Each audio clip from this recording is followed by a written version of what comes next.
So I usually don't add disclaimers to my reviews, but for this particular movie, I feel like I have to make something of an exception. You see, Spider-Man Far From Home is immediately following up a movie that is still fairly new and is still more than likely in cinemas in a lot of territories, so if you haven't seen Avengers Endgame yet, I'd advise you not to watch this review, because this does contain a fair bit of spoilers for that movie. But if you want to know what I thought of this movie, I'll give you a short spoiler-free version of it right now. Here's my final score for the film, 8 out of 10. It's a really damn good installment with a lot of fun action, some good characters, and a great love story that's actually worth a damn. Tom Holland is still fantastic as Spider-Man, Zendaya is really coming into her own as MJ, and Jake Gyllenhaal practically steals the film. So there you go, I've saved you the trouble. If you haven't seen Endgame yet and you're a little worried about me spoiling it, feel free to set this review out, okay? So now that's out of the way, let's get a little bit more in depth.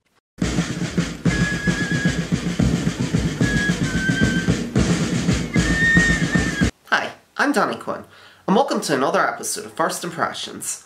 On today's episode, Tom Holland swings back into action as Spider-Man as he travels far from home to team up with Mysterio in order to tackle the threats of the Elementals. The movie revolves around Peter Parker, aka Spider-Man, played by Tom Holland, as he goes on a trip to Europe with his classmates including Jacob Batalon's Ned, Zendaya's MJ, Tony Revolori's Flash and Angourie Rice's Betty. While in Italy, they're attacked by a mysterious water creature that Peter is able to defeat with the help of the enigmatic Quentin Beck, played by Jake Gyllenhaal. Now he's forced to team up with Beck, aka Mysterio, as well as former SHIELD chief Nick Fury, played by Samuel L. Jackson, in order to stop the Elementals from attacking again. But as he deals with his growing feelings for MJ, is Peter truly ready to step up and put the world before himself? Well, here we are. Another year, another Spider-Man movie.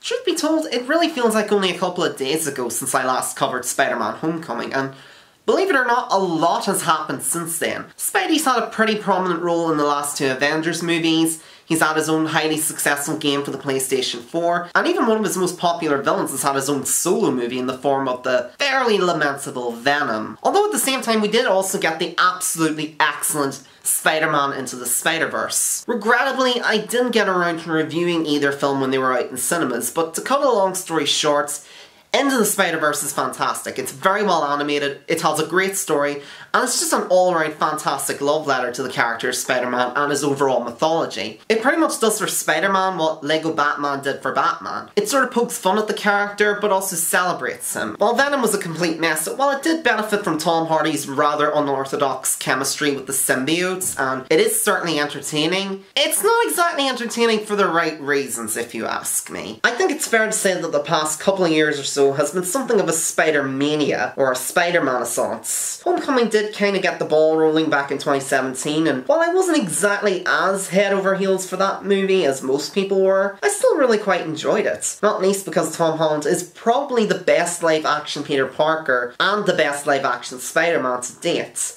I'll talk more about Holland later on in this review, but suffice to say, even though I don't think Homecoming is the best Marvel movie, or even the best Spider-Man movie for that matter, it does a solid job in introducing the characters of the MCU, and it does lay out a solid groundwork for sequels and future films to build upon. And that brings us on to Spider-Man Far From Home, and oh boy, did this movie really have its work cut out for it.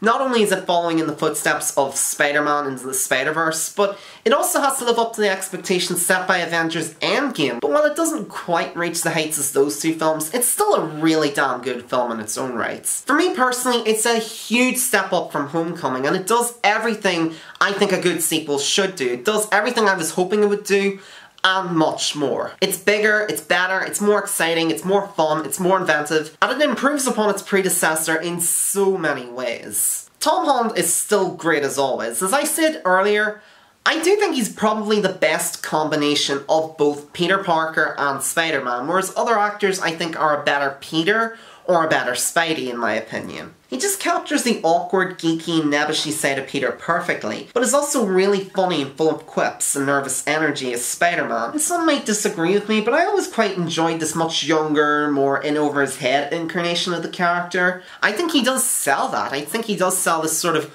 wide-eyed, opportunistic, sort of idealistic young kid who's really trying to prove himself very well. And in this film he's not quite as naive or as in over his head as he was in the last movie. In fact, he's a lot more reluctant to be a hero in this installment. More often than not, he tries to pass on the responsibility to Jake Gyllenhaal's Mysterio. Considering what has happened to him in these past couple of movies, I mean, he's been killed, he's lost his mentor. Can you really blame him? I mean, Spider-Man quitting because of how overbearing his responsibilities is a fairly common thing for him to do. And the film is pretty much about him discovering that with great power comes great responsibility. So to all those people that were maybe a wee bit upset that Uncle Ben isn't in the MCU or isn't really mentioned in any way, I think his legacy is still felt through the writing and through Spidey's overall character arc for the film. Speaking of Mysterio, he practically steals the entire film. Jake Gyllenhaal is absolutely class in the part. As his name would suggest, he's a character that's very much shrouded in mystery. He's very powerful and very smart, but also the slightest bit unhinged. And I also really like the relationship that forms between him and Holland. He comes off as sort of like a mentor figure to Spider-Man at various points in the film, almost like a cool older brother. And I think that is handled very well. I can't really say much else about Mysterio because that is kind of going into spoiler territory, but I will say that while a certain reveal revolving around the character can come off as a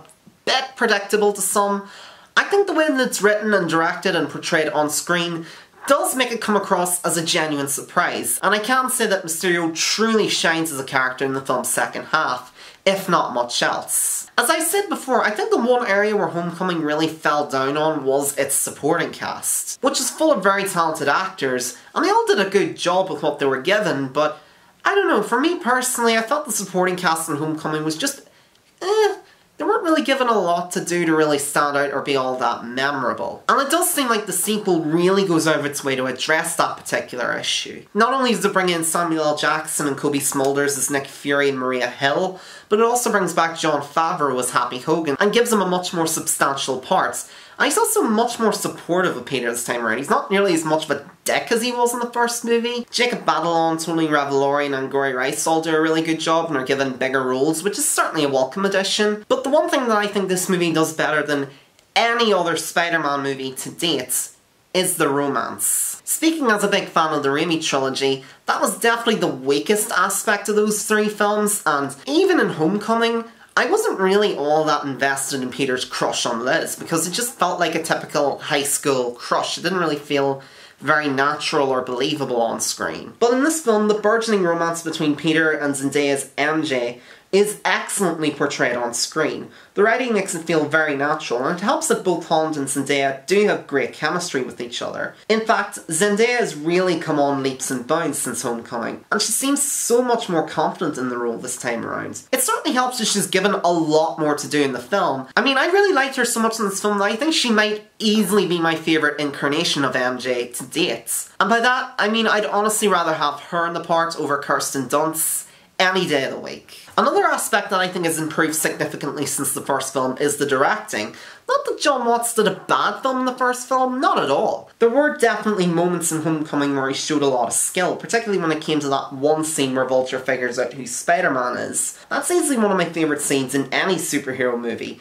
Period. But this time around it seems like he's gotten a lot more confident in the director's chair. He does a really good job with the action and set pieces, especially the big sequence in Venice with the water creature. And he also continues to show that he has a surprising skill at building tension, particularly in the final stages of the film. All in all, I have really a lot of bad things to say about this film. It's not quite as safe or as familiar feeling as the first movie, and it does kind of take a few chances and throws a few surprises along the way, but it's certainly not flawless. There's a few plot points that can come across as a bit too convenient and a bit too contrived for their own good, and there are a couple of instances where Peter can come across as a bit too naive and a bit too trusting, but at the same time I think he's a kid, so I can mostly overlook, or at the very least understand, why he would make certain choices. Even if there is one particular choice he makes that will definitely test some people's patience. But at the same time, I don't think these issues really kill the movie. I think they're really just nitpicks more than anything. They don't really matter much in the long run. But yeah, Spider-Man Far From Home is a fantastic film. It does everything I think a good sequel should do.